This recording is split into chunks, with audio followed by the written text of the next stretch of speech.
A landmark case against some of the world's largest social media companies just began this week. Jury selection is underway in a case accusing Instagram, YouTube, TikTok, and Snapchat of knowingly designing addictive products that damage kids' mental health. More than 1,600 plaintiffs, including families and school districts, are suing. TikTok and Snapchat have already settled one case, while Meta and Google are expected to head to trial, with top executives possibly testifying. A verdict could force major changes to how these platforms operate. And joining me today is Joe Barnes, author of the book Social Media Safety: What Parents and Teens Need to Know, and Professor Emeritus at the Albers School of Business at Seattle University. Joe, thanks so much for being with us. My pleasure.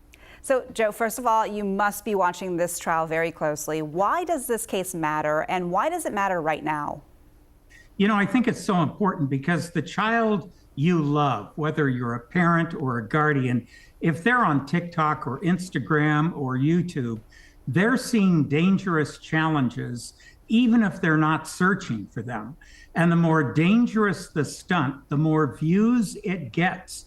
And what the child doesn't see are the ER visits, the lifelong injuries, or the funerals that follow. And some of these kids are as young, I've watched them, as young as 6, 8, 9. And social media platforms are designed with the algorithms to keep those kids watching. That's the most dangerous part. And how have you seen it affect kids' anxiety, self-esteem, and attention span? There's so much research on this. I've watched kids as young as 4, 5, and 6. You know, they'll pick up their phone as early as 6 a.m. They'll use it all day. They'll hide under the sheets or the blankets until midnight or 2 a.m. And it affects their anxiety. It affects their self-esteem. It affects their ability to socialize with other kids. There's research that talks about how it's affected their academics in school and their health, their mental health. So there's plenty of research that's really talking about not only what they see, but why their addiction to the phone and social media and how it's affecting their lives. You know, I think when I talk to parents, you know, the first thing they say is, well, I'm going to take away their phone. That's the wrong conversation to have. The best conversation is, what are you watching? How can I help you have a more useful life with your phone? One of the best pieces of advice I heard one parent say is, why don't we put your phone in the kitchen? Let's charge it there at night.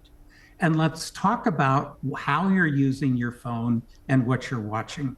Interesting. And do you feel that there's certain features like the algorithms, the endless scrolling, or maybe even the notifications that are posing the biggest risk, or is it in totality or all of those things combined that is the problem? You know, I think it's, as I talk to parents and as I talk to kids, I think it's all those things combined. You know, I think it's great for kids to have chat groups with friends from school and that sort of thing. But I think, you know, it also comes down to not just social media, but how much time are you spending on your phone, away from friends, away from socialization. And I'll tell you one other factor that I found when I wrote the book.